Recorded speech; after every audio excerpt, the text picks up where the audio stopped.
Petrol અને ડીઝલને લઈ છેલ્લા કેટલાય દિવસોથી લોકોમાં ચિંતાનો માહોલ હતો આજે અને સવારથી લોકો પેટ્રોલ ડીઝલ માટે લાઈનો લગાવીને ઊભા રહ્યા છે અને એ બધાની વચ્ચે અત્યારે એક એવા સમાચાર જે સામે આવે છે કે અમેરિકી ડોનાલ્ડ ટ્રમ્પનું એક ટ્વીટ જે છે અત્યારે સોશિયલ મીડિયામાં કરવામાં આવ્યું છે અને તે ટ્વીટના કારણે લોકોમાં ચર્ચાઓ જે છે જાગી ગઈ છે। શું છે સમગ્ર મામલો તેની વિગતે ચર્ચા કરીશું। નમસ્કાર, હું છું પ્રથમ મોદી, આપ જોઈ રહ્યા છો નિર્ભય ન્યૂઝ। ઈરાન અને ઇઝરાયલનું યુદ્ધ છેલ્લા 24 દિવસથી જે ચાલી રહ્યું છે તે યુદ્ધના રોકાવાનું નામ નથી લઈ રહ્યું, પરંતુ આ બધાની વચ્ચે અત્યારે ડોનાલ્ડ ટ્રમ્પે એક ટ્વીટ કર્યું છે। એ ટ્વીટના કારણે અત્યારે યુદ્ધ કદાચ પૂર્ણ વિરામ તરફ જઈ રહ્યું હોય તેવું લાગી રહ્યું છે। સૌપ્રથમ જો ટ્વીટ ઉપર નજર કરીએ તો આ જે ટ્વીટ છે તેનું તમને ગુજરાતીમાં જો અનુવાદ કરીને બતાવવામાં આવે તો ટ્વીટમાં સ્પષ્ટપણે લખવામાં આવ્યું છે કે હું તમને જણાવવા માંગુ છું કે યુનાઇટેડ સ્ટેટ્સ ઓફ અમેરિકા અને ઈરાન દેશમાં છેલ્લા 2 દિવસમાં મધ્ય પૂર્વમાં આપણી દુશ્મનાવટ સંપૂર્ણ અને સંપૂર્ણ નિરાકરણ અંગે ખૂબ જ સારી અને ઉત્પાદક વાતચીત થઈ છે। ઊંડાણપૂર્વક વિગતવાર રચનાત્મક વાતચીતોમાં આમાંથી ઘણા બધા આધારિત વિષય પર અઠવાડિયામાં દરમિયાન ચાલુ રહેશે। મેં યુદ્ધ વિભાગ, ઈરાની પાવર પ્લાન્ટ્સ અને ઉર્જા માળખાગત સુવિધાઓ સામે કોઈપણ અને તમામ લશ્કરી હડતાલ 5 દિવસ સુધીના સમયગાળા માટે મુખ્તલિફ રાખવાની સૂચના આપી છે, જે ચાલુ બેઠકો અને ચર્ચાઓની સફળતાને આધીન છે।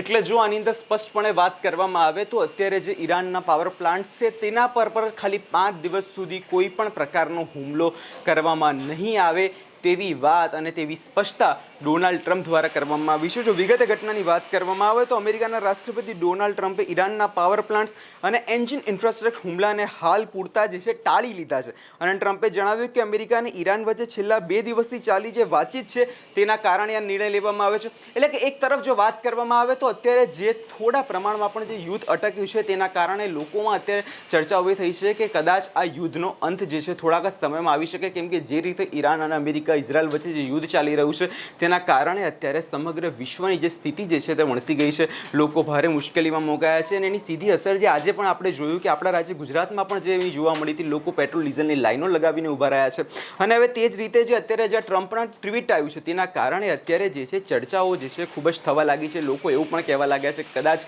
હવે આ યુદ્ધ જે છે અંત તરફ જતું હોય તેવું પણ લાગી રહ્યું છે। એટલે જો ટ્રમ્પના ટ્વીટની જો વધારે વાત કરવામાં આવે તો જે છે તે બંને દેશો વચ્ચે એક વાતચીત થઈ હતી અને વાતચીત દરમિયાન આ એક મોટું પગલું જે છે ભરવામાં આવ્યું તેવું કહી શકાય। કે નોંધનીય છે કે 2 દિવસ પહેલા ટ્રમ્પે ઈરાનને ધમકી આપી હતી કે જો 48 કલાકમાં હોર્મુઝ રૂટ ખોલવામાં નહીં આવે તો ઈરાન પાવર પ્લાન્ટ્સ પર મોટો હુમલો જે છે કરવામાં આવશે। આ એ જ રૂટ છે જેનાથી સમગ્ર વિશ્વનું ઓઇલ જે છે તે વહેતું થતું હોય છે, ત્યાં ઓઇલ સપ્લાય જે છે થતું હોય છે અને તે રૂટ જે છે 24 કલાકની અંદર ખોલી દેવાની જે છે વાત કરવામાં આવી હતી અને એ બધાને ચલતે અત્યારે જે છે અત્યારે ટ્રમ્પના ટ્વીટના કારણે અત્યારે ચર્ચાઓ જે છે અત્યારે એવી થવા લાગી છે કે ટૂંક સમયમાં યુદ્ધ જે છે પૂરું પણ થઈ ગયું છે, પરંતુ હાલ પૂરતી વાત અત્યારે એ તમને કહેવામાં આવી છે કે 5 દિવસ સુધી જે ઈરાનના પાવર પ્લાન્ટ્સ છે તેના પર જ હુમલો ના કરવાની વાત જે છે અમેરિકી રાષ્ટ્રપતિ ડોનાલ્ડ ટ્રમ્પ દ્વારા જે છે કરવામાં આવી છે। એટલે હવે જોવાનું રહેશે આગળના સમયમાં આ યુદ્ધ ક્યાં સુધીમાં પૂરું થાય છે, પરંતુ અત્યારે એક વાત તો સ્પષ્ટ છે કે થોડા પ્રમાણમાં પણ સહી અત્યારે 5 દિવસ પૂરતું જે ઈરાનમાં જે પાવર પ્લાન્ટ્સ પર યુદ્ધ ટળ્યું છે